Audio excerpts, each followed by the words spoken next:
sa iba't ibang lugar. Magandang hapon po. Na tuwing ika-6 na buwan ay nagkakaroon tayo ng joint Bible study para magkakilala, magkasama-sama, at nakita natin na isang Diyos ang ating tinataas at pinapupurihan. Amen? Tayo po ay magsitayo, tayo po ay manalangin. Tayo po ay kumikit. Hallelujah. Hallelujah. O, purihin ka, aming Ama na nasa langit.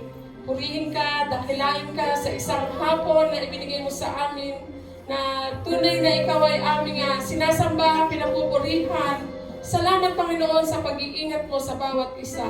Salamat, Yahweh, aming Diyos, dahil hindi mo kami pinababayaan sa buong maghapon, na binigyan mo kami ng pagkakataon na magkasama-sama upang ikaw ay mataas, maluwalhati, mapapurihan, Panginoon. Sa hapon na ito, Panginoon, ikaw ang mahayag, ikaw ang mataas, Panginoon, na ang buhay namin, sa iyo namin nilalapit, aming Ama.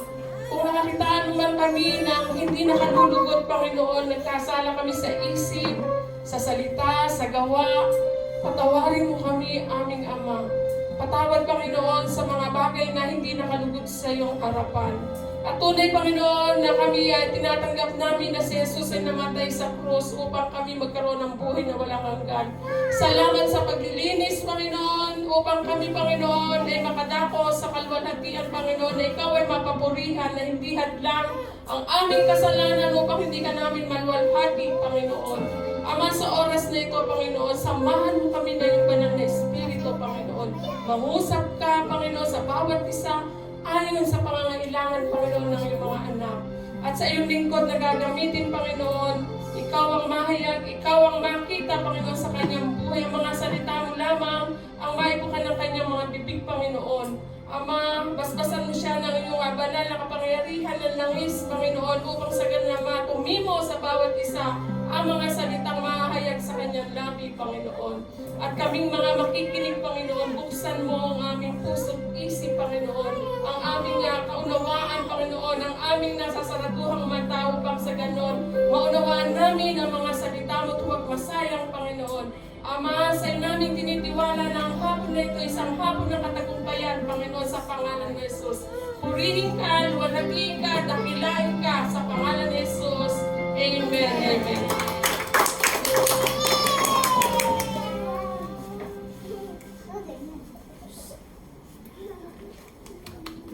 Purihin po ang Panginoon. Nagagalak po ba tayo ngayong hapon? Mahalin na po yun yung mga katabi kung nagaganak yan, kung may ngiti yan sa kanilang mga labi. Sapagkat alam niyo po ang Panginoon ay tunay na nagagalak na narito tayong lahat. Diba? Pinagkati po tayo ng Panginoon para tayo makapagpalakasan sa isa't isa, makilala natin isa't isa. Ito yung mga bunga ng panalangin ng bawat isa. Di po ba? So, bago po tayo mag-start, roll call nga muna kung nandito yung mga Bible study na mga taga-Lorto residents. Sino kayo nandito? Ayan, praise God! Palakpakan po natin ang Panginoon sa kanilang mga buhay. Nasa naman po ang Pablo's residents. Wala si Nani Manila. Ayan, ang Barit, nandito na po, wala pa. Pero parating na daw po ata. And Denila's residence. Yay! Praise God! Sila pinakamadami. Ayan, purihin po ang Panginoon. Napakabuti po ng Diyos, di ba? Sapagkat tinipon nga po niya tayo dito. Nais niya na tayo ay maging masaya sa fellowship ng isa't isa, mga kapatid. At habang po tayo magpupuri sa Panginoon, habang tayo magpapasalamat sa Panginoon, pumunta na lang rin tayo dito, itodo na natin ang ating pagsamba sa Diyos. Kung sasayaw tayo, sumayaw ka. Kung igagalaw mo yung katawan mo, igalaw mo na yung katawan mo. Sapagkat hindi natin alam ang buhay natin, di po ba? Ang buhay natin maikli lang, pero ang Panginoon, pangwalang hanggang Diyos. At bawat araw mahalaga sa Panginoon. Amen po ba? Sige po, tayo po ay manalangin sa Panginoon. Tayo po ay maghandog ng papuri sa Kanya. Tayo po ay pansamandaling pumikit. At sabihin po natin ang ating mga papuri sa Diyos. Hallelujah, hallelujah. Purihin ka, luwalhatiin ka, Panginoon. Salamat sa oras, sa pagkakataon pagkakataon, Panginoon, na ninais mo kami na makita ka, na maranasan ka, Panginoon. At alam ko po, Lord God, na narito ka na, nauna ka na sa amin at hindi mo kami bibiguin. Ano man ang aming bitbit, lahat ng kabigatan na dala-dala ng bawat isang Panginoon, ito'y papawiin mo, ito'y kukuhanin mo, Panginoon, papalitan mo ito ng kasiyahan, kapayapaan. Hallelujah, hallelujah. O tanggapin natin ang banal na Espiritu, buksan natin ang ating mga puso sa Panginoon. Purihin ka, Panginoon, malaya kang kumilos sa buhay ng bawat isa. Hallelujah, hallelujah. Ikaw lamang ang bida ngayon, Panginoon, at masasalamatan ka namin, papupurihan ka namin sa pangalan ng aming Panginoong Jesus. Amen. Palakpakan natin ang ating Diyos.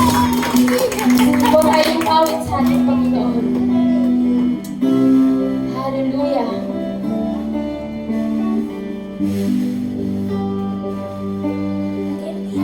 Isa lang ang dapat kong gawin sa oras na ito, kundi ang magsaya sa piling mo.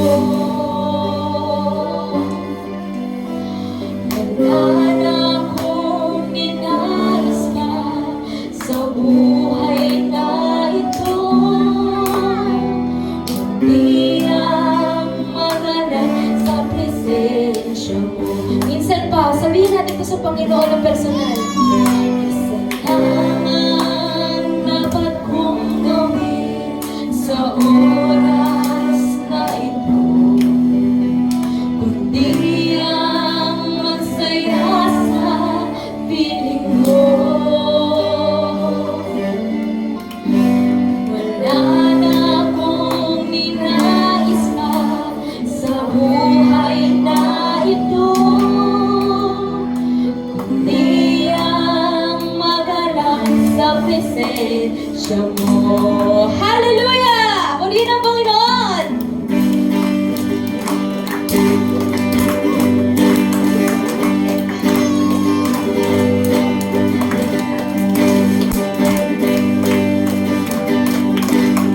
Sa bawat araw na dumaan sa buhay na ito, tagumpay mo ang siyang gabay sa bawat kilos ko. Di ka nagbabago sa katapatan mo, kaya't sarili ko'y uutusan ko. Magalang ka,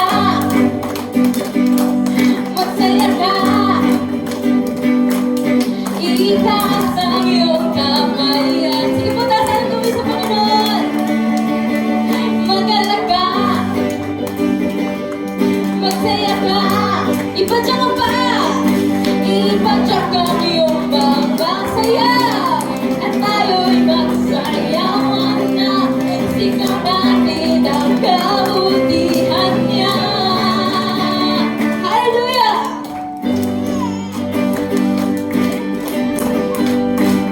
May malungkot ba dito? At kung may kalungkutan man sa buhay na ito, hindi ito magtatagal sa katauhan. Amen! Pagkat sa presensya mo'y malulusaw ito, kaya't ang puso ko'y umiiyak. Woo! Magalang ka, magsaya ka, itaas ang iyong kamay at iwagayway. Magalang ka, magsaya ka,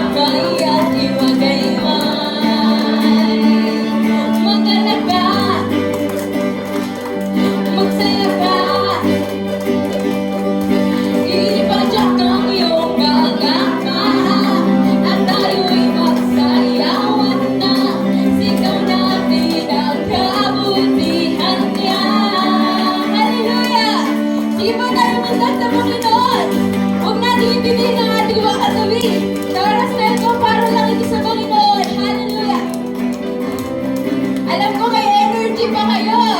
Hallelujah! Sige lang mo, paano natin pupurihin ang Panginoon? Hallelujah! Oh, salamat pa, Lord! Minsan pa, magalak ka, magsaya ka, itaas ang kamay, itaas ang iyong kamay at iwagay-iway. Magalak ka, magsaya ka, ipadyak ang iyong mga paa at tayo'y magsayawan na.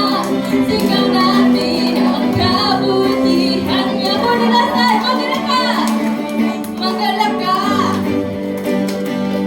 magsaya ka, itaas ang iyong kamay at iwagay-iway. Magalak ka, magsaya ka, ipadyak ang iyong mga paa at tayo'y magsayawan na. Sigaw natin ang kabutihan niya. O Diyos, purihin ka. Hallelujah! Oh, you deserve all the glory, Panginoon. Hallelujah! Araw-araw kaming sasayaw at magsasaya sa piling mo, Panginoon. Hallelujah!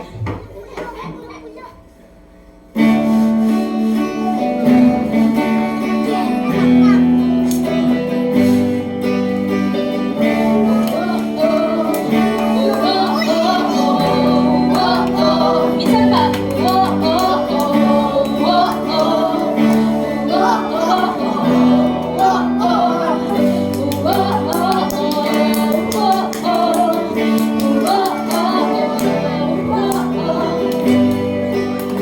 Araw-araw kasiyahan, araw-araw kagalakan, araw-araw, O Diyos, araw-araw, O Diyos. Sige po, ulitin natin sa Panginoon. Anong sasamahan, araw-araw di iiwan, araw-araw, O Diyos, araw-araw, O Diyos. Anumang maging panahon, anumang pagkakataon, anumang maging sitwasyon, ika'y pupurihin, ikaw at ikaw pa rin. Oh, oh, oh, oh, oh, oh, oh, oh,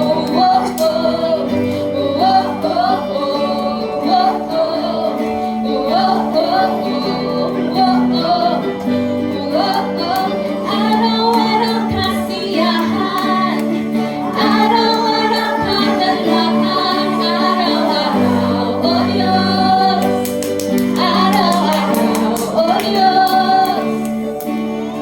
Araw-araw sasabihin, hallelujah, araw-araw di iiwan, araw-araw, O Diyos, araw-araw, O Diyos.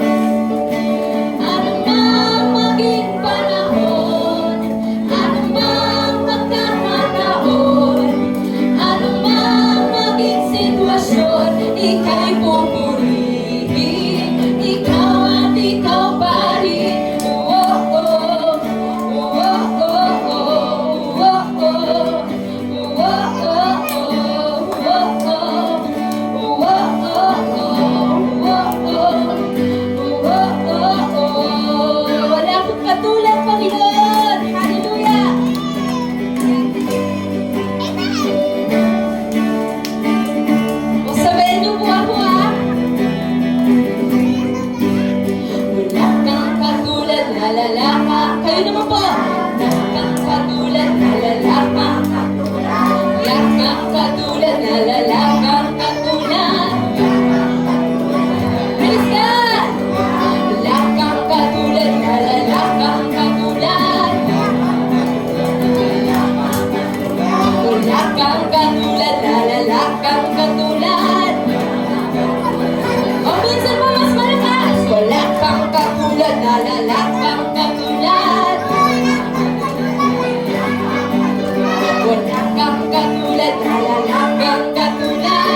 ika'y pupurihin,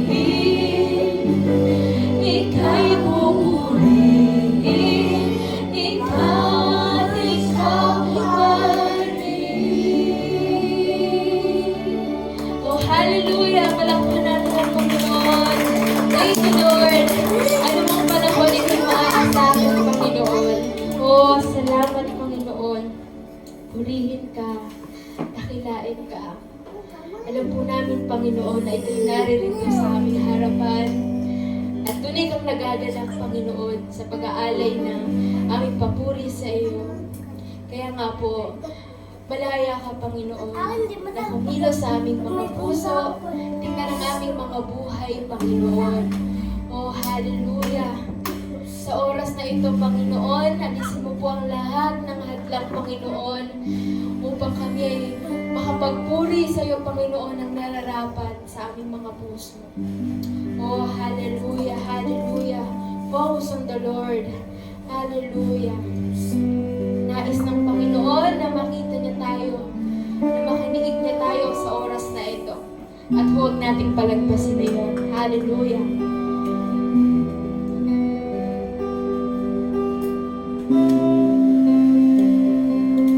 Thank you, Lord.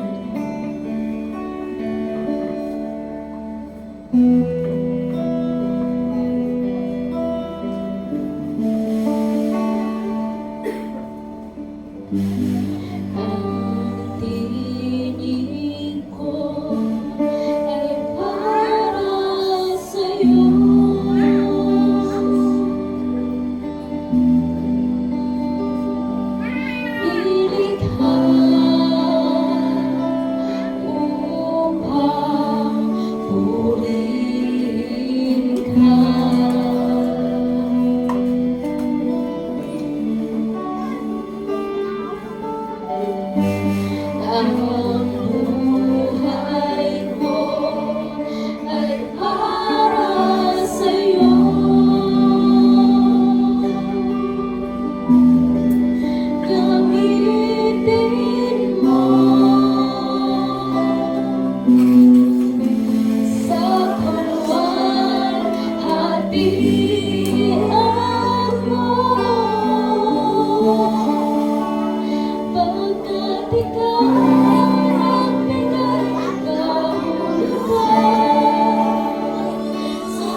at hindi ka nagbabago sa buhay ng bawat isa.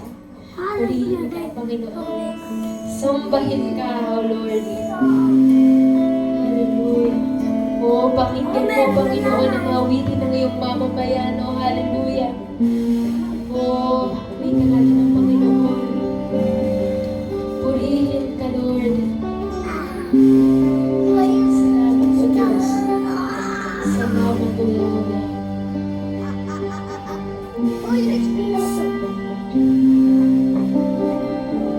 Ika'y saniyang kahanga-hanga kahit na ulitin ko, sabihin ko, mahirap man isalarawan ang damdamin, aawitin ko. O aking Diyos, kung ang laman ng puso ko naawit na, maging sa kahuli-hulihan hininga, ang nais ko ay sambahin ka, sambahin ka. Ang tanging katulad sa'yo na nakilaan ay sambahin ka, sambahin ka. Ang tanging kadahilanan ng buhay ko't kalagasan, di man sapat lahat ng nalalakang hiling, ngunit sa'yo ay aawitin ang pag-ibig ko. Sambahin ka, Panginoon. Hallelujah, ka kahanga-hanga, O Lord. Ika'y saniyang kahanga-hanga kahit na ulit-ulitin ko, sabihin ko, mahirap man isadaraman ang damdamin, aawitin ko. O aking Diyos, kung ang laman ng puso ko naawit na, maging sa kahuli-hulihang hininga, ang nais ko ay sambahin ka, sambahin ka.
Kung karapat dapat ka nga pong sambahin, Panginoon. Walang pangalan sa silong ng langit, Panginoon, ang makatutumbas, Lord God, sa dakilang ngalan mo, Panginoon. Salamat, Panginoon, dahil ikaw ang tunay naming kahulugan, Panginoon, sa buhay na ito, Lord God. Wala kaming ginawa, walang effort, Panginoon, na nagmula sa amin, Panginoon. Wala ang mga kabutihang ginawa namin sa kabutihang ipinaranas mo sa bawat isa sa amin. O salamat po, Panginoon, at patuloy kayong tapat sa amin, sa aming buhay, Panginoon. Ang makulang pangako, Panginoon, ng aming mga awitin ito, Lord God, upang pasalamatan ka, upang ibalik sa iyo lahat ng papuri, Panginoon.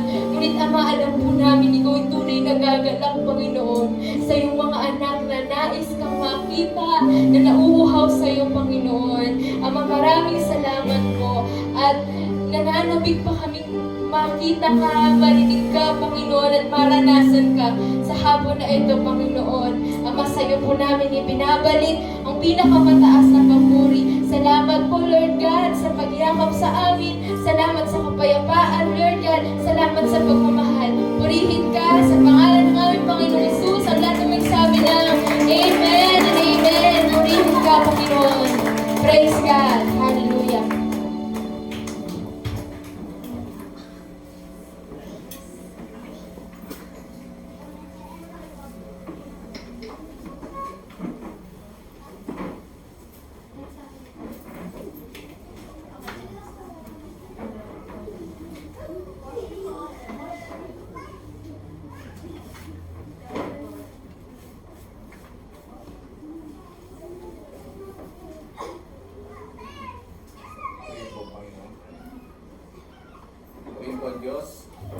Purihin po ang Diyos.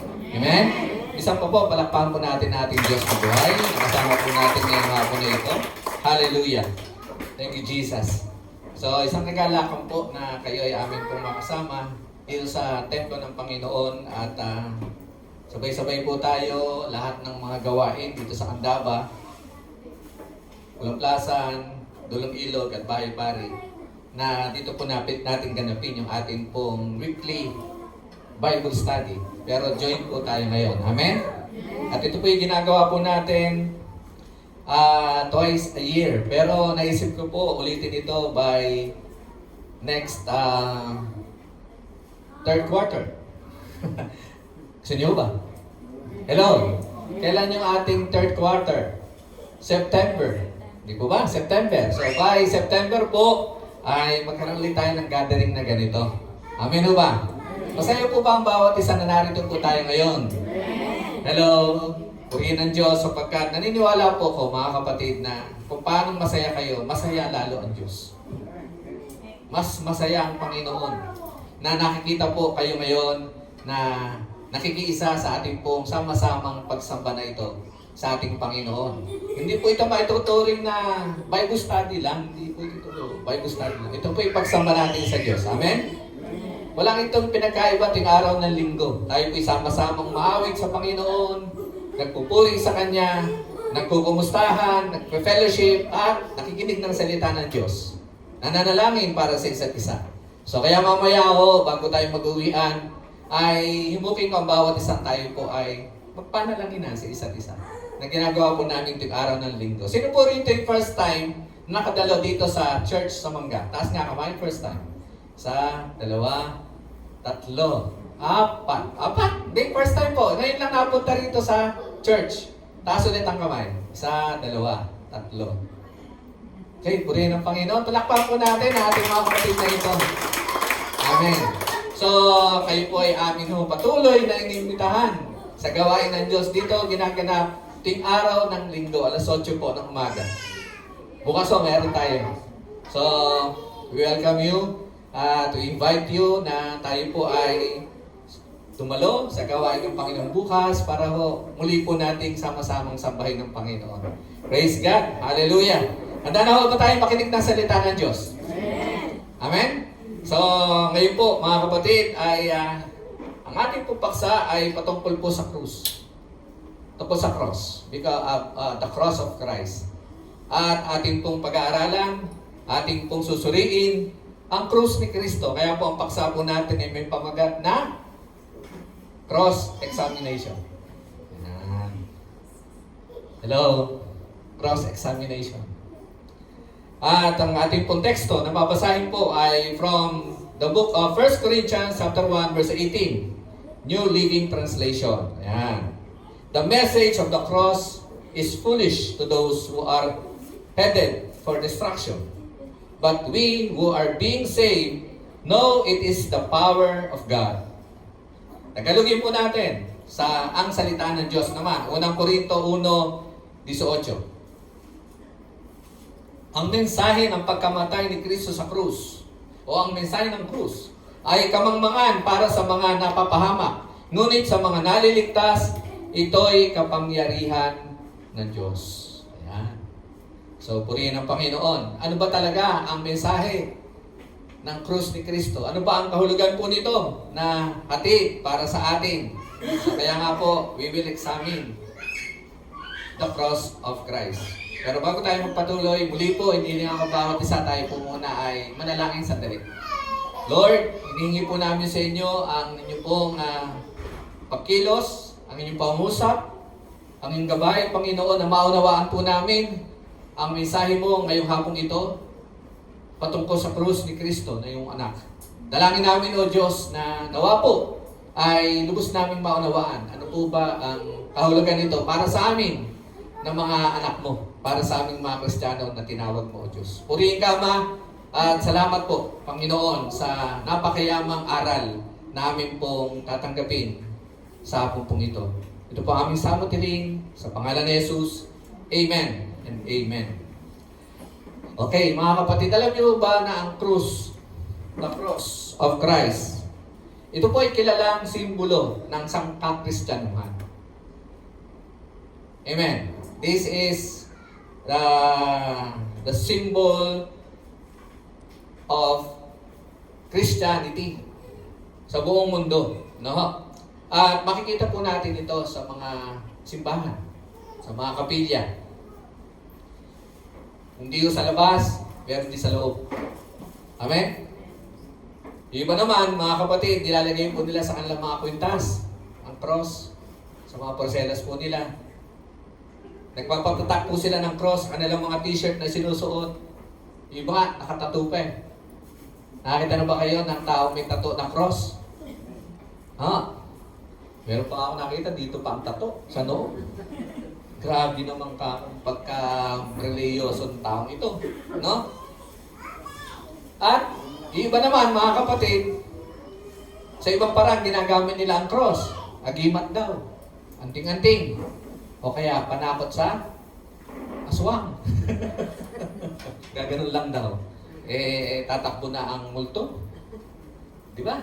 So, para sa mundo, mga kapatid, ganyan po nila dinidefine, binibigyan ng kahulugan o ginagamit, binibigyan ng kahulugan ng meaning ang cross. Pero alam niyo ba, sa panahon ng ating Panginoon Jesucristo, sa Biblia, ang cross po ay simbolo ng kahihiyan, ng pagdurusa at kamatayan nung panahon ng Biblia. Actually, yung crucifixion po, ang pagpako sa krus, doon sa mga kriminal na kanilang binibitay, ito po ay hindi nagpasimula o ang nagpauso ay Roman Empire. Noon pa po, mas may nauna pa. Kaya lang ho, ang mga Romano, the Roman Empire, pinerfect nila. Pinerfect po nila yung crucifixion, yung pagpapako sa krus. Binigyan po nila ika nga ng ganap ito.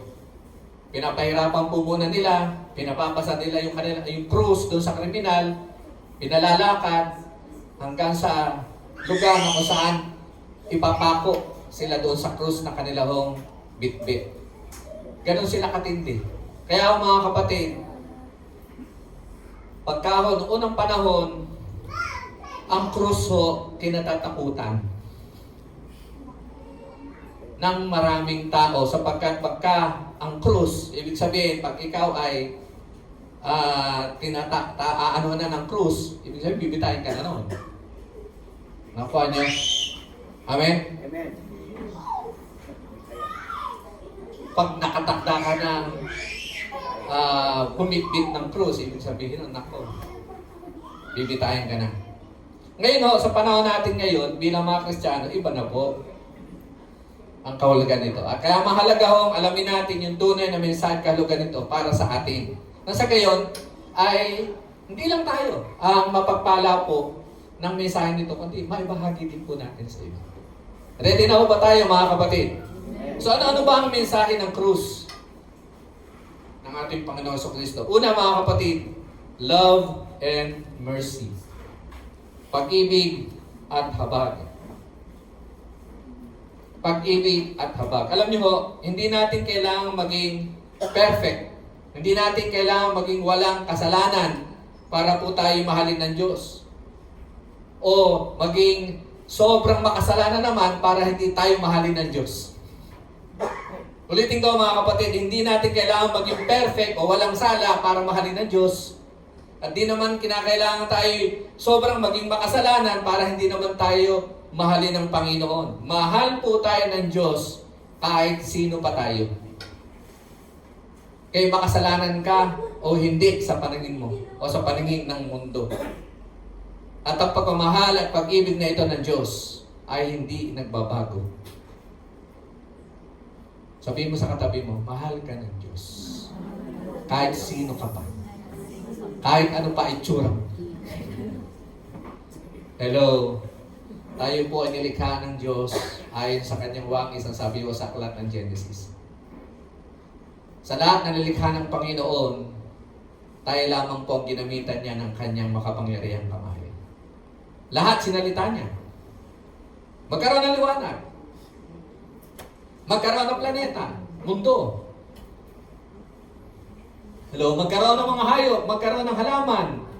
Pero ang tao, hindi siya nagsalita. Ginamit niya yung kanyang kamay para hubugin ang tao. Bakit? Sapagkat sa lahat ng nilikha ng Diyos, tayong maituturing na kanyang pinaka-magandang nilikha. Kaya walang pangit sa bawat isa sa atin. Kaya mo katabi mo. Diba? Ganda, di ba? Hello? Alam pangit sa nilikha ng Panginoon. Kaya hindi natin dapat na tuksuhin, husgahan, laitin ang ating kapwa sa kanyang panlabas na anyo. Kasi nilikha siya ng Panginoon kahit ganyan. Nilikha siya ng Diyos, nilikha siya ng Panginoon ayon sa wangis ng Diyos. Maganda ka. Pogi ka. Amen ba mga kapatid? Kaya nga po tayo yung tinatawag din na obra maestra ni Lord. Pag sinabing obra maestra, sa mga painter po, katulad nila Picasso, nila, sino pa yung mga sikat na nagguhit ng Mona Lisa? Hindi nyo ba kilala? Yan, nakalimutan ko na. Hello, wala ko nakakatanda. Yan. Ang kanilang mga obra maestra, pag sinabi nila obra maestra, yun yung pinakamaganda nila pining. Leonardo da Vinci. Yun. Si Leonardo da Vinci, ang kanyang pinaka-obra maestra, yung Mona Lisa.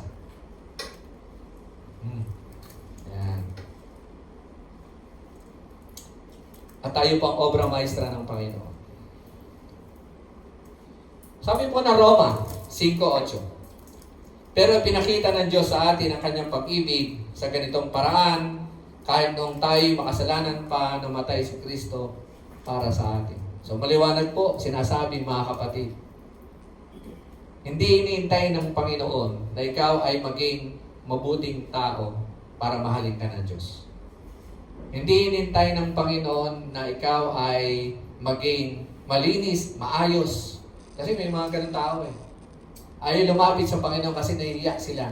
Makasalanan daw sila, marumi sila, hindi sila karapat-dapat.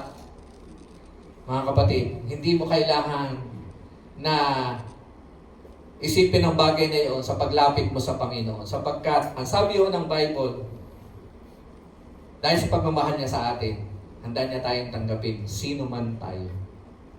Kahit ano pa, ang tingin ng tao sa iyo, ang tingin mo sa iyong sarili, kahit ikaw mismo hindi mapatawad ang sarili mo sa laki ng kasalanan mo sa Panginoon. Pero ang Diyos, mga kapatid, handang patawarin ka sapagkat pinakita niya ang pag-ibig na ito sa paraan na panahon nung ikaw'y makasalanan pa. Yan po ang sabi ng Bible, mga kapatid. Kailan namatay si Jesus? Nung panahon na sadyang napakamakasalanan ng mundo. Alam niyo, nung panahon ng ating Panginoon, yun na yung masasabi nating peak ng sinfulness ng tao. Why? Kasi dumating ang Kristo, dumating ang tagapagligtas. But they denied Him. They rejected Him. Ipinako pa nila sa krus. Ganon kamakasalanan ng tao noon. Sila ang inaabot ng Diyos, pero nung inaabot sila ng Panginoon sa magitan ng Kristo, tinanggihan nila, pinatay pa. Grabe, di ba? May tuturing na ang kasalanan ng mundo ng panahon niya, ng ating Panginoon Jesus. Kaya nga sinasabi sa Bible, mga kapatid, in the book of Colossians, na naparito daw po ang ating Panginoong Jesus sa tinakdang panahon ng Diyos. And that is the right time, because that is the peak of sinfulness of the world ng ating Panginoong Jesus ay magkatawang tao. Kailangan ng Diyos. Kailangan ng tao ang Diyos ng mga panahon na yun. Kaya siya po ay nagsugo ng kanyang anak na si Jesus para ihayag niya ang kanyang pagmamahal sa atin. Hindi lamang ko sinasabi, inahayag sa Biblia kung gaano tayo kamahal ng Panginoon. Ipinakita niya ito. Pinakita niya. By sending His own begotten Son to die on the cross for us, to save us. Ganun po tayo iniibig ng Panginoon. Amen? Amen. Kaya minsan naisip ko ito Parang mas mahal ata ako ng Diyos kaysa kay Lord, kay Jesus. Eh si Jesus, handa niya ang maipahamak ang Ama. Pero ako, ayaw niya akong mapahamak. Nakuha niyo? Pero hindi naman gano'n. Naisip ko lang yun, mga kapatid, no? Mahal po tayo ng Diyos kung paanong mahal niya ang kanyang anak. Kaya lang, naisip ko, paano nga bang gano'n? Parang gano'n nga, no?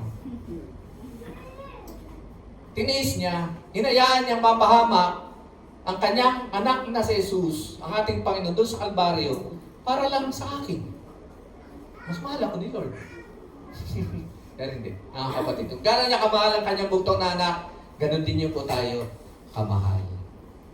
Hintakin niyo yun. Ganun ho, kadakila ang pag-ibig at habag ng ating Panginoon. That is the meaning of the cross. His love, His mercy, His forgiveness. Kaya ang tao hindi dapat na matakot sa Diyos. Na lumapit, bagkus, lumapit sa Panginoon at manampalataya sa Kanyang bugtong na anak na si Jesus upang tanggapin po nila ang kaligtasan na hinahangad po nila. Marami ho kasi mga tao, mga kapatid, takot sa Diyos nakapanood na po ako ng isang aso na nire-rescue. Stray dog na nire-rescue. Meron po ako napanood na habang nire-rescue siya, ay takot na takot yung aso. At nung bandang huli, nagagalit na yung aso. Kasi, akala niya kasi yung aso, kaya siya inuhuli, papatayin siya. Amen? Pero doon sa umuhuli, ano nasa isip niya? Para iligtas. Para iligtas yung aso. Pero yung aso, iniisip niya, para patayin siya. Para mapahamak siya. At ganun ang attitude. Ganun ang puso at isipan ng maraming tao. Kaya ayaw lumapit sa Diyos Kaya ito minsan sa gawain ng Panginoon. Masunog ako dyan. Natatakot. Di ba? Minsan naman, nagagalit pa. Ano ba yan? Pahala ka. Born again. Ikaw na lang. Ganon ang reaksyon ng maraming tao. Pero ang totoo mga kapatid, nais lamang po natin na ipaabot sa kanila kung gaano sila kamahal ng Panginoon upang sila ay maligtas. Tama ho ba mga kapatid? Kaya naparito si Jesus ay para ipakita niya yung kanyang pagmamahal sa atin para tayo iligtas. Hindi para husgahan, hindi para hatulan.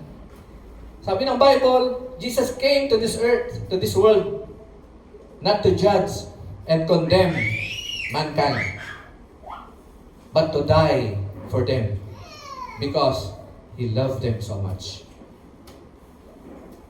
Amen o ba? Kaya dapat ang tao ma-realize po lang kung sila kamahal ng Panginoon. Kung alam lang nila, hindi sila mag-aatubiling lumapit sa Diyos. Unang Pedro 2:24. Si Kristo ang umako sa mga kasalanan natin nang ipako siya sa krus para iwanan na natin ang buhay ng makasalanan at mamuhay ng matuwid. Dahil sa mga sugat niya, gumaling tayo. Makikita ko natin dyan, mga kapatid. Ano daw sabi? Ang kasalanan ng mundo, ang kasalanan natin lahat, ang kasalanan mo, kasalanan ko, ay inako, pinasan, dinala na ng Panginoon doon sa krus para sa ating pong kaligtasan, para magkaroon tayo ng isang bagong buhay, para daw tayo palayain at para tayo gumaling sa lahat ng ating pong karamdaman. Hindi lamang karamdamang physical yan, higit sa lahat spiritual at maging emosyonal. Ganyan po tayo minahal ng Panginoon, nang akuin niya po lahat ng kasalanan po natin. Para ho, yung kaparusahan at sumpa ng kasalanan na ito, hindi na ho tayo magdanas. At nang si Kristo ay nakapako doon sa krus, mga kapatid, alam po natin yung history. Hindi pa siya namamatay noon, biglang dumilim ang paligid, di ba? Kumulimlim ang paligid, napaka-tindi ng dilim na bumalot doon sa lugar na kung saan nakapako si Jesus, yung Kalbaryo. Bakit? Bakit pinadilim ng Diyos? Kasi mga kapatid, hindi ho matingnan ng Panginoon, ng Ama, ang kanyang bugtong na anak na nagdurusa doon sa krus. At pangalawa, hindi niya matingnan yung dami, yung lupit, yung karumihan ng kasalanan nating lahat na nakapasan sa ating Panginoon. Narino ba kayo, mga kapatid? Isipin niyo yun. Tiniis ng Ama na mapahamak ang kanyang anak para lang ho sa ating kaligtasan. Kayo lang ho, magulang, mga kapatid, di ba? Masakit sa atin na makita mo yung anak mo, lumalapit sa iyo, duguan. Ano gagawin mo? Halimbawa ho, na aksidente anak mo. Tay, daddy, mama, nahiyo ako, nadapa ako. Agad-agad, di ba? Aaluin mo. Pati tayo, apektado, takot na takot tayo. Baka kung ano na nangyari doon sa anak natin, bakit ganyan, kagrabe ang sugat mo. Pero ang Diyos natin, mga kapatid, tiniis yun. Hindi niya matingtingnan yung sobrang hirap at dami ng sugat, yung bigat ng kasalanan na dala-dala ng ating Panginoon habang siya po ay nakapako doon sa krus. Nang si Jesus ay nakapako sa krus, kasi niya, ano sabi ng Panginoon sa Diyos? Diyos ko, bakit mo? Bakit mo pinabayaan? Totoo pong pinabayaan siya ng Diyos. Totoong tinalikuran siya ng Diyos. Bakit? Para sa kaligtasan po natin lahat. Mantakin niyo yun. Just imagine that. Handa hong talikuran, pabayaan, takpan ng Diyos Ama ang kanyang mata at tiisin na huwag makita yung pagdurusa ng kanyang bugtong na anak para lang ho sa kaligtasan po nating lahat.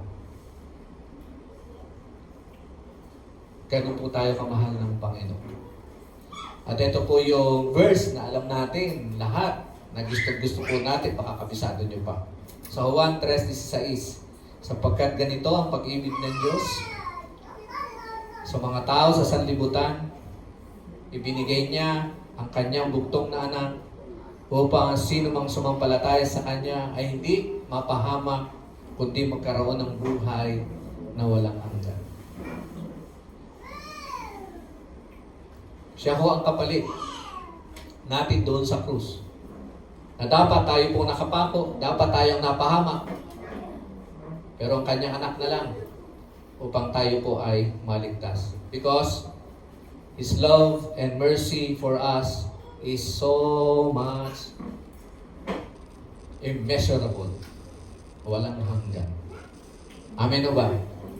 Pangalawa ho, nakahulugan ng krus, justice and grace. Justice and grace. Katarungan at biyaya o kagandahang loob. Ang Diyos po natin ay Diyos ng biyaya, pero Diyos din po siya ng katarungan. He is a God of grace, but He is also a God of justice. Ibig sabihin, God of justice, bawat kasalanan po na ginagawa ng tao, may katumbas siya na halaga na dapat niyang pagbayaran. So may bad news po.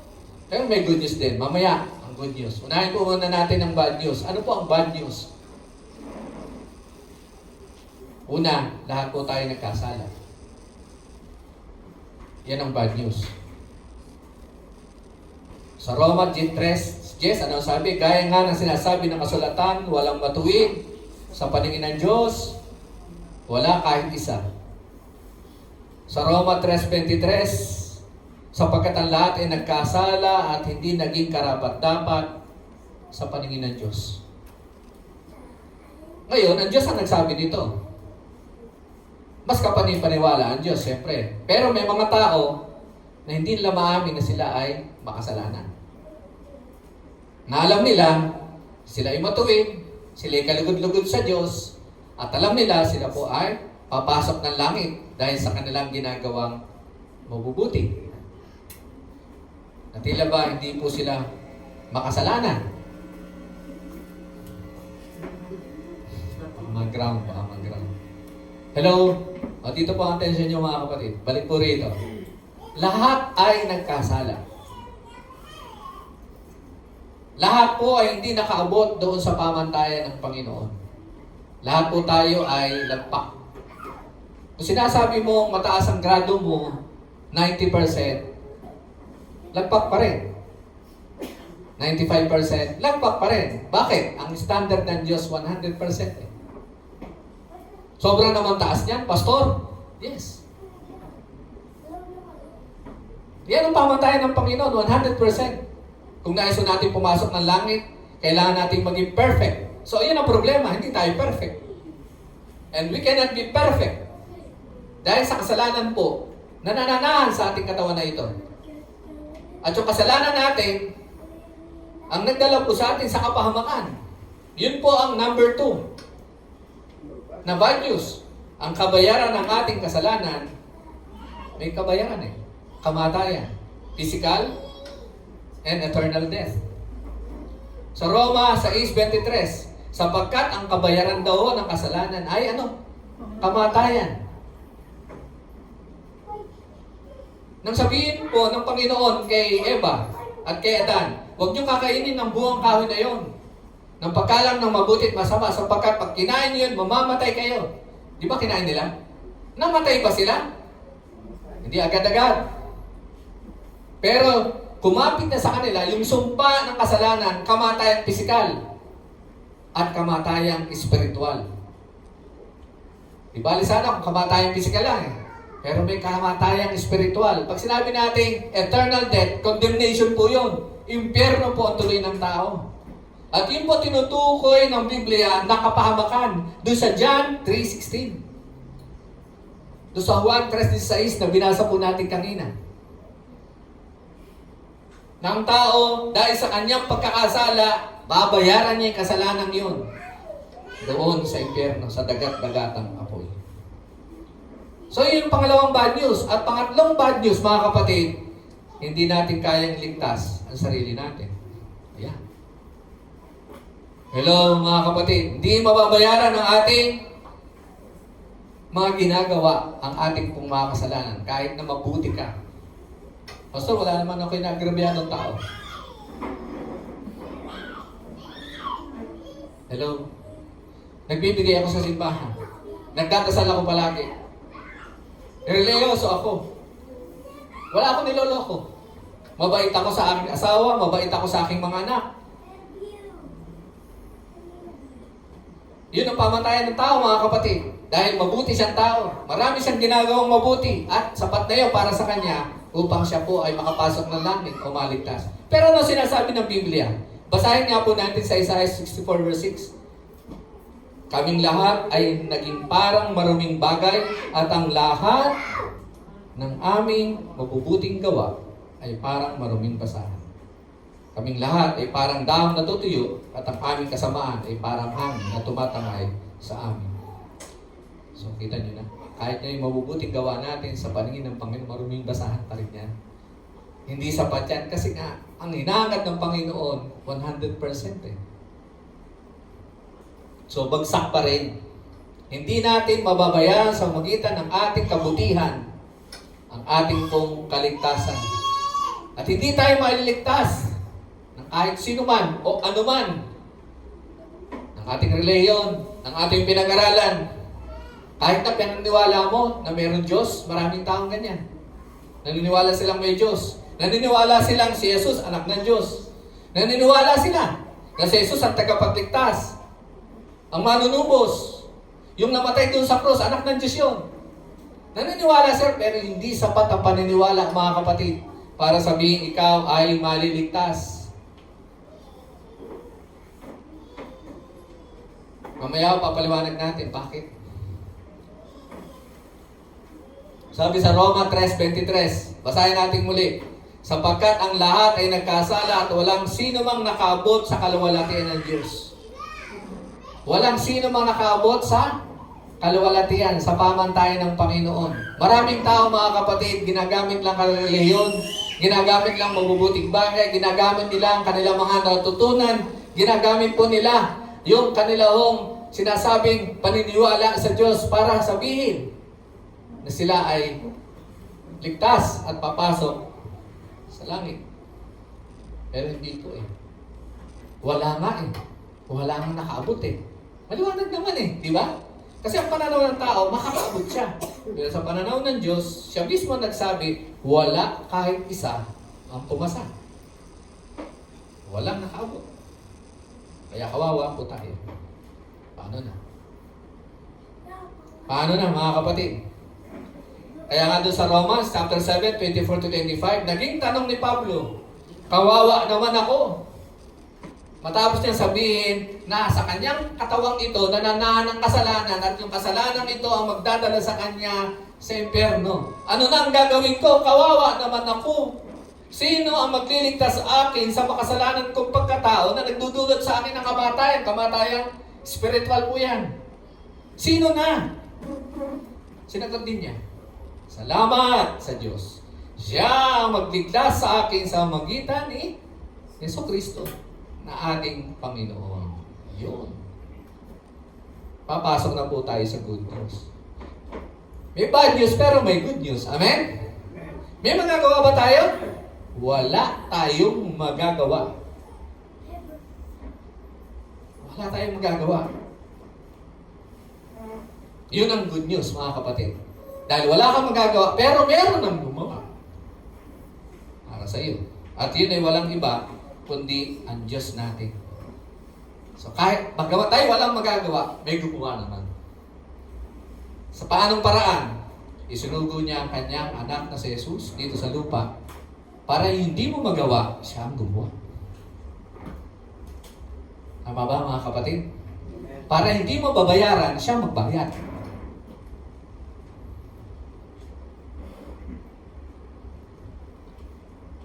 Balikan po natin Romans chapter 6 verse 23.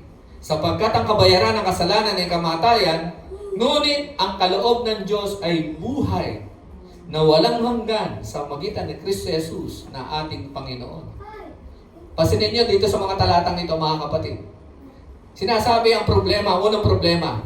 Sinasabi ang problema at solusyon dito. Yung problema, may kabayaran ng kasalanan mo. Mamamatay ka sa dagat-dagatang apoy. Pero may solusyon. Sa magitan ni Kristo Jesus na ating Panginoon, magkakaroon merong kaloob siya na buhay na walang hanggan. Amen! Palakpakan po natin ang Panginoon doon. Ibig sabihin, mga kapatid, yung kabayaran ng ating kasalanan, ay yung ating kamatayan sa impyerno, pero hindi na sa pinasagot sa atin ng Diyos. Siya na ang sumagot. Siya na ang nagbayad sa magitan ng ginawa niya doon sa krus. Binayaran ng Diyos ang ating mga kasalanan sa magitan ng kanyang anak na si Jesus nang siya'y mapako doon sa krus. Siya ang tumubos sa atin. Siya ang humalili sa atin. Siya ang pumalit sa atin. Isipin niyo mga kapatid, para ho tayo matubos, kinakailangan siya ho mapahamak. Sa Kanya tayo nagkasala. Sa Kanya tayo nagkasala. Pero siya, na ginawa natin ang kasalanan, siya pa ang nagbayad ng ating mga kasalanan. Ganun po ang biyaya ng Diyos. Bagamat siya po ay Diyos ng katarungan, pero Diyos naman siya ng biyaya, mga kapatid. Inako niya lahat ng ating mga kasalanan para wala na ho tayong bayaran. Para hindi na ho tayo maparusa, kundi ang matubos at maligtas. Ito, basahin po natin Isaiah 53, 4-6. Medyo mahaba nga lang. Pero tsagayin po natin sapagkat napakaganda ng sinasabi po dito ni Propeta Isaias. Ang totoo, tiniis niya ang mga sakit. Binabanggit po dito ng niya si Jesus. Tiniis niya ang mga sakit at mga kalungkutan. Dapat sana'y tayo ang dumanas. Ang akala natin ay pinarurusahan siya ng Diyos dahil sa kanyang mga kasalanan. Ang totoo, sinugatan siya dahil sa ating mga pagsuway. Binugbog siya dahil sa ating kasamaan. Ang parusang tinis niya ang naglagay sa atin sa magandang kalagayan at dahil sa mga sugat niya ay gumaling tayo. Tayong lahat ay parang mga tupang naligaw. Bawat isa sa atin ay gumawa ng nais nating gawin. Pero siya ang pinarusahan ng Panginoon ng parusang dapat sana ay para sa ating lahat.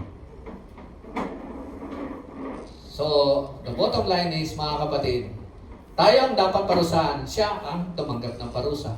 Tayo ang dapat magbayad, siya ang nagbayad. Tayo ang dapat mapahamak, siya ang napahamak doon sa krus, sa Kalbaryo. And that is grace. Grace sa Tagalog, mga kapatid, biyaya o kagandahang loob.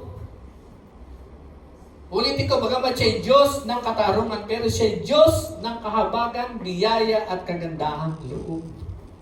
Ito yung good news, mga kapatid. Tayo'y karapat-dapat. Isa lang tayong dapat, karapat-dapat sa atin. Alam niyo kung ano? Hindi tayo karapat-dapat sa biyaya ng Diyos, sa habag ng Panginoon. Sa kaligtasan na ito, karapat-dapat tayong mapahamak. Yun ang tama. Karapat-dapat tayong maparusahan. Pero hindi yun ang nangyari. Tayo niligtas, tayo pinatawad, dahil sa pagmamahal sa atin ng Panginoon, kahit hindi tayo karapat-dapat. Alam niyo ibig sabihin ng grace o biyaya? Yun. Yung hindi karapat-dapat, tumanggap ng bagay para sa karapat-dapat. Ulitin ko po. Yan ang biyaya. Yung hindi tumanggap ng karapat-dapat, tumanggap ng para sa karapat-dapat. Hindi tayo karapat-dapat patawarin. Hindi tayo karapat-dapat niligtas. Hindi tayo karapat-dapat tubusin. Karapat-dapat sa ating parusahan, mapahamak dahil sa ating mga kasalanan. Pero bakit? Dahil sa habag at biyaya ng Panginoon, kanyang kahabagan, kanyang kagandahan loob. Niligtas tayo. At hindi tayo karapat-dapat. Kaya sabi sa Efeso 3, o 2:8-9, dahil sa biyaya ng Diyos, naligtas kayo ng sumampalataya kay Kristo. Kaloob ito ng Diyos at hindi galing sa inyo. Saan daw galing?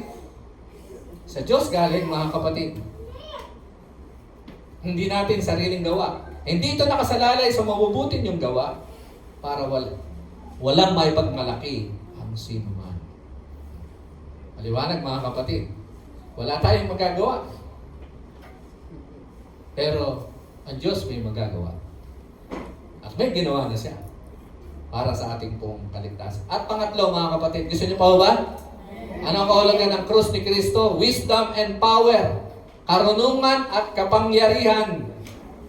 Sa unang Korinto, 1:18-20. Basahin po natin.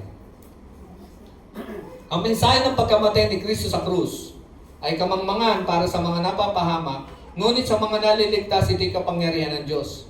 Sapagkat sinasabi ng kasulatan, sisirain ko ang karunungan ng marurunong at pawawalang saysay ko ang katalinuhan ng matatalino. Ano ngayon ang kabuluhan ng marurunong, ng mga tagapagturo ng kautusan at mahuhusay sa debate sa panahon ito? Hindi ba't ipinakita ng Diyos na ang karunungan ng mundo ay kamangmangan? Ngayon, mga kapatid, makinig po kayo. Nung panahon ng ating Panginoon sa Kristo, sa panahon ng Biblia, para ho sa marami, ang krus daw ho ni Kristo, kamangmangan. Kahangalan.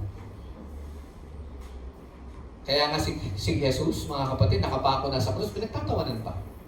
Nilalait pa. Sinisiraan pa.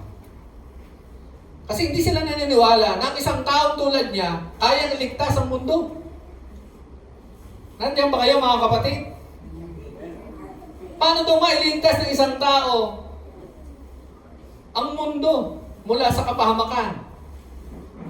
Walang makagagawa nun, tao lang siya. Pero mga kapatid, si Jesus po, hindi siya ordinaryong tao. Siya'y anak ng Diyos. Actually, siya ay Diyos na nagkatawang tao. Basahin niyo po yung basahin niyo po yung Filipos 2. Si Jesus ay Diyos na nagkatawang tao. Hindi siya ordinaryong tao. So itong pilosopiyang ito ng mga tao, ano liligtas ka niya? Tao lang yan. Hanggang ngayon, dala-dala ng maraming tao. Hanggang ngayon, ina-adapt po nila sa paanong paraan. Tinuturoan tayo ng pilosopiyang ganito rin. Na hindi tayo maliligtas ng Jesus na yan. Makapagliligtas sa atin ay ano? Sarili natin. O ang relihiyon natin. Nag-gets niyo, mga kapatid? Ganyan ngayon ang paniniwala ng tao. Kaya nga nagtayo sila ng iba't ibang relihiyon. Aside from Christianity, iba-ibang relihiyon. Hindi ko naman sinisiraan. Di ba? May Islam, may Buddhist, may Hindus. Libo-libo relihiyon tinayo nila, mga kapatid. At yun ang pinangahawakan nila na kapag ikaw ay kasapi sa relihiyon na yun, maliligtas ka. So, asan na si Jesus? Wala na.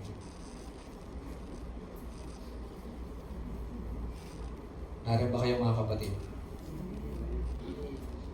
Pero purihin ng Panginoon, lahat ng narito naniniwala na ang tagapagligtas niya si Jesus. Amen? Pumalakpak nga po yung naniniwala si Jesus ang tagapagligtas. Hindi relihiyon. Lalong hindi tayo, mga kapatid.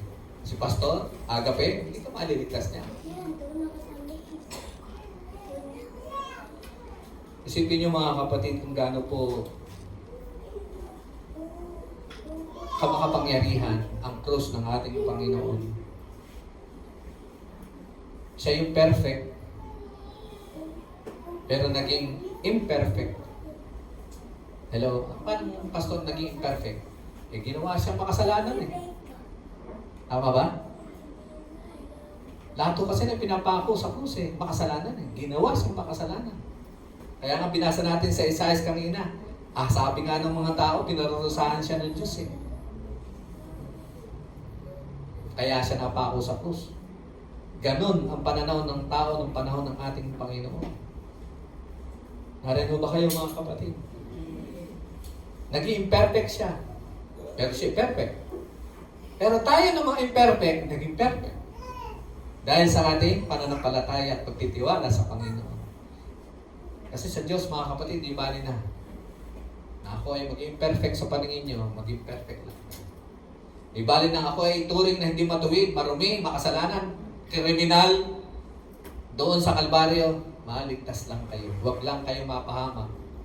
Di bali na ako umako ng kaparusahan na para sa inyo. Saan ka nakakita, mga kapatid? Hello? Sa korte ho, nakapasok na ba kayo ng court? Ng korte? Di ba may, ano nando sa court? Judge, prosecutor, tsaka defense. Kung nakikinig kayo ng impeachment trial, parang ganyan yun. Malapit na po ata eh. Pero baka sa 20th Congress daw po. Okay, may judge, may prosecutor, may defense. Ikaw yung nahatulan, ikaw yung kriminal, ikaw yung makasalanan. Nakatakda ka, hatulan ng kamatayan.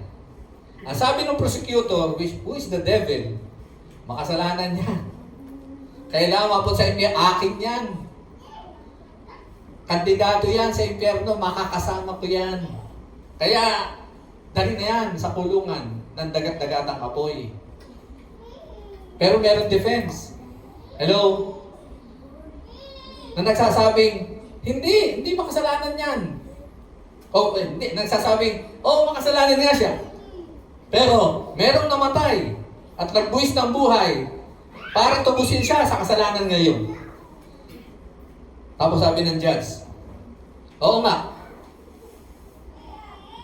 meron tutubos o may tumubos at yun ay walang iba kundi ang aking anak. Na imbis na siya ang makulong, nandun ngayon yung anak ko nakakulong. Na imbis siya ang mabitay, nandun ngayon anak ko. Nakapako na sa krus para sa kanya. Saan nakakita ng ganun mga kapatid? Ikaw yung huwes, ikaw yung judge. Pero ang nagbayad ng kasalanan ng taong ito, na gumawa ng kasalanan laban sa iyo, ay yung anak mo. Nang-gets nyo mga kapatid, ganun po tayo nakalusot. Para lang ho tayo huwag mapahamak. Kaya walang sino man po, walang anuman ang makapagdiligtas sa atin, kundi si Kristo lang. Yan po ang sabi ng Gawa, chapter 4, verse 12. Walang sino man sa mundong ito ang makapagdiligtas sa atin, kundi si Jesus lang.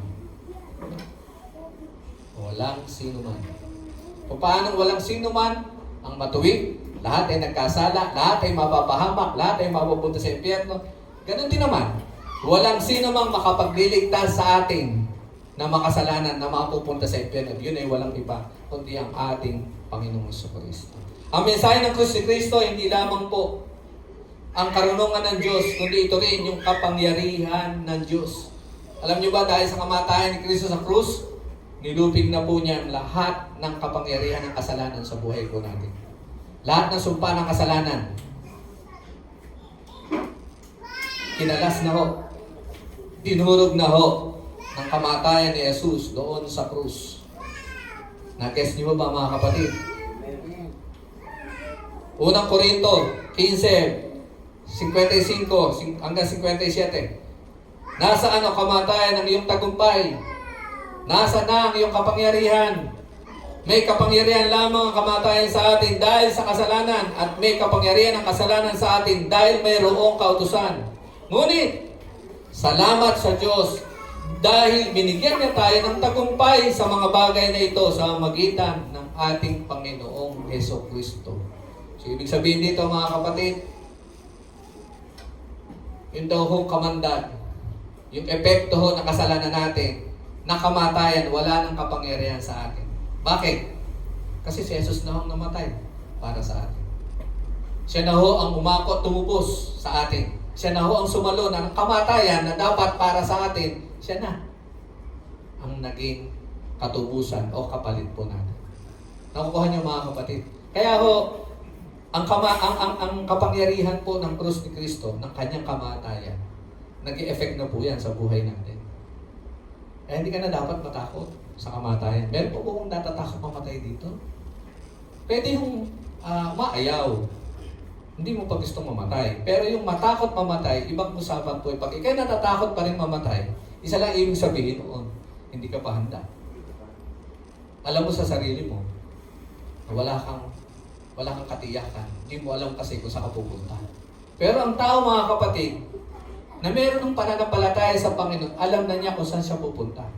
Handa na siya. Dahil alam niya sa sarili niya, may Kristo siya. At dahil si Kristo nasa kanya, may buhay na walang hanggan na siya.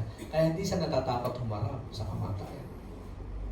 Parang si David, kahit na daw ako'y lumakad sa tambak ng kamatayan, hindi ako matatakot. Why? Sapagkat kasama ko ang Diyos.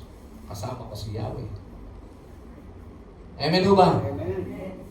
Kaya po yung salarin, yun din po magnanakaw na napako kasama ng Panginoon doon sa Kalbaryo.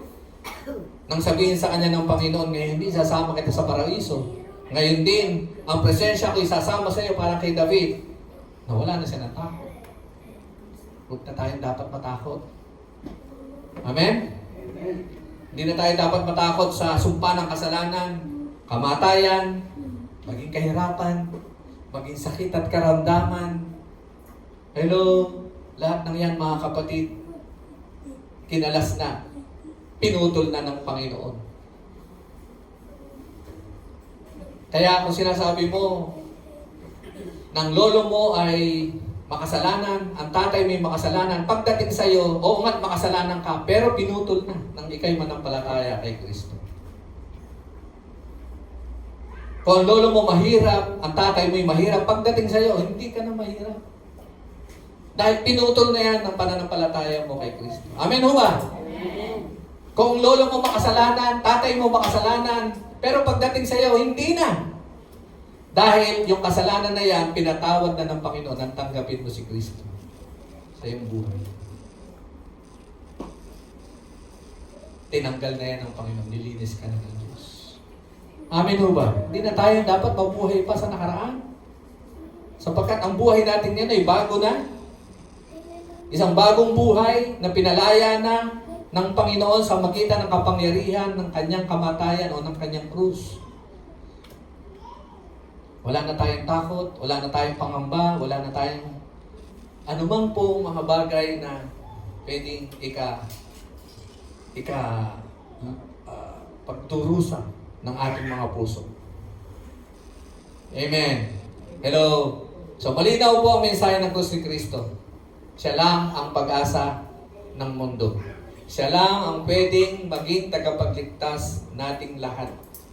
Namatay siya doon sa krus upang tayo tubusin mula sa kapahamakan. Bakit? Dahil mahal tayo ng Diyos. Hindi sino man, hindi ang anuman ang nagligtas sa atin, kundi ang anak ng Diyos, si Jesucristo. Siya yung lumating ng kapangyarihan ng tanikala ng kasalanan sa ating mga buhay. Amen? Kaya kung meron man po tayong dapat na kung tayo man po ay nasa gitna ng sobrang kalungkutan, ng sakit, pagsakan, takot, lumapit lang tayo sa paanan ng krus ni Kristo at makasusumpong po tayo ng kapayapaan, ng kagalakan, ng kalayaan, ng kaligtasan. Isang bagong buhay. Naalala ko po yung kwento tungkol sa isang bata. Nawawala po siya sa palengke. Batang pasit pa lang siya, 4 years old. Sabi sa kanya ng mga pulis, Totoy, hindi mo ba alam kung saan ka nakatira? Hindi po.